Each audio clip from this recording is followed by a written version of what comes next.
Hi friends, let's understand the general saving behaviour of a country. हम में से सबने अपना पैसा सेविंग्स अकाउंट में लगा रखा है या एफडी में लगा रखा है। क्या फायदा है ऐसे पैसे का? अगर आपने सेविंग्स अकाउंट में डाल रखा है उस पर आपको कितना इंटरेस्ट मिल रहा है? 2%, 3%? कोई फायदा नहीं है उसका। अगर कोई बोलेगा कि नहीं मैंने तो अपना सारा एफडी में लगा रखा है, कितना मिल रहा है उसमें आपको? 6%, 7%, इससे ज्यादा मैक्सिमम 7.1% इन टुडेज एरा। लेकिन उसका भी कोई फायदा नहीं है।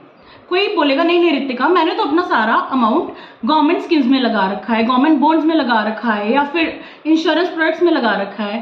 बट आज की डेट में मैं बोलती हूँ, अगर आपने टर्म और हेल्थ इंश्योरेंस के अलावा किसी भी इंश्योरेंस प्रोडक्ट में पैसा लगा रखा है, उसका भी कोई यूज, जो भी अर्निंग्स कर रहे हैं उसमें से कुछ स्पेंड करते हैं और बाकी का सेविंग करते हैं। सेविंग्स क्यों करते हैं? एक तो इमरजेंसी फंड क्रिएट करते हैं, इमरजेंसी में काम आने के लिए। सेकंड, फ्यूचर के लिए करते हैं, रिटायरमेंट गोल्स, बच्चों के लिए, पढ़ाई के लिए, पर्सनल शौक पूरे करने के लिए। अब समझते हैं हम इन्फ्लेशन को। इन्फ्लेशन क्या होती है? जो भी चीज अगर आप आज 100 रुपए में खरीद रहे हो, कल को 105 रुपए की मिलेगी, मतलब 5 रुपए महंगी हो गई है।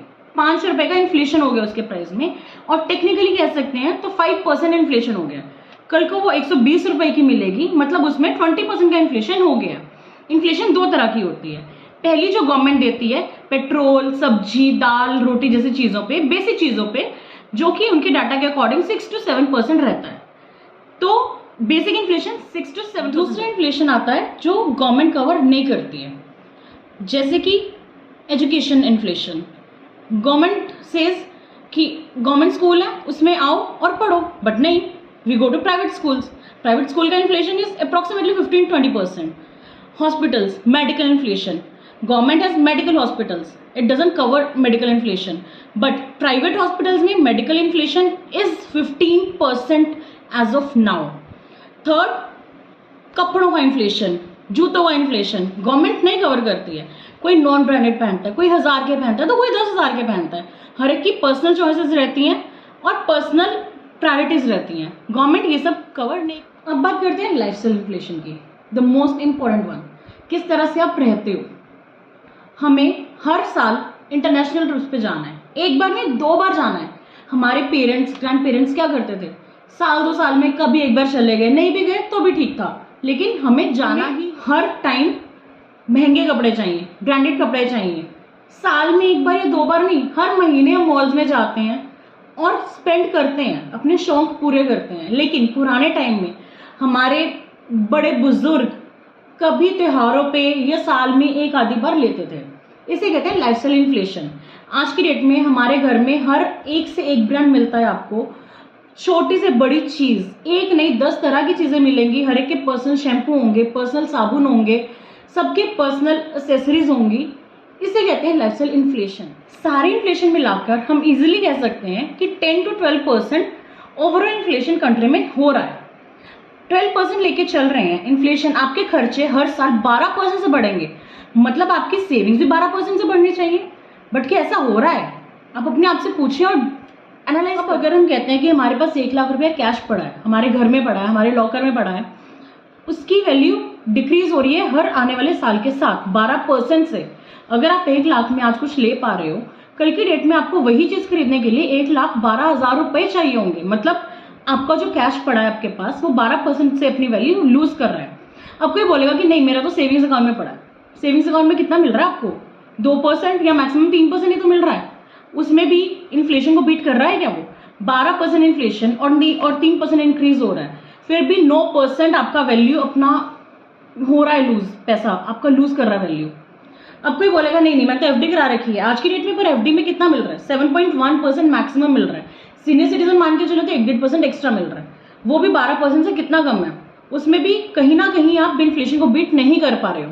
अब अगर आपने इन तीनों जगहों पे अपना पैसा पार्क कर रखा है तो आप इन्फ्लेशन बीट नहीं कर पा रहे हो और अपना लाइफस्टाइल आने वाले टाइम में मेंटेन नहीं कर पाओगे। आपको आज का लाइफस्टाइल मेंटेन करने के लिए, इससे बेटर जीने के लिए 12% को बीट करना ही पड़ेगा। अगर आपके खर्चे 12% से हर साल बढ़ रहे हैं तो आपकी इन्वेस्टमेंट के रिटर्न भी हर साल मिनिमम 12% से बढ़ने चाहिए। आप बोलोगे कि रियल एस्टेट में इन्वेस्ट करेंगे तो प्रॉपर्टी के दाम कम हो गए, तो स्टॉक मार्केट में करें, स्टॉक्स गिर गए, मार्केट क्रैश हो गई, तो म्यूचुअल फंड्स में करें, अगेन नुकसान हो गया अब तो, लेकिन भाई अगर आप कुछ भी नहीं करोगे तो आप तो कुछ भी नहीं कर पा रहे हो ना, आपके पैसे की वैल्यू तो कम ही हो रही है।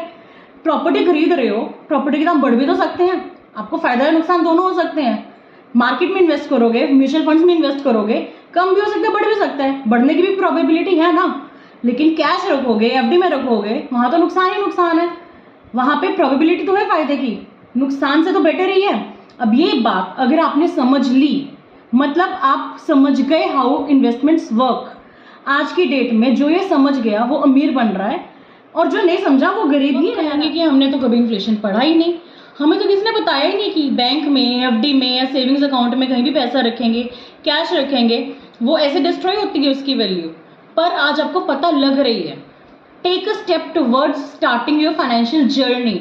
आप समझें कैसे हर साल आपका पैसा पड़ा हुआ बैंक्स में, एफडीज में अपनी वैल्यू लूज कर रहा है। आपको कहाँ, कब, कैसे और कितना इन्वेस्ट करना है, ताकि आप ये वाला लाइफस्टाइल, ये वाली जिंदगी, ये वाला रहन सहन अच्छे से मेंटेन कर सकें। If you like this video, please like and share it as much as you can. Contact me immediately to start your financial investment journey because it's never too late. Thanks.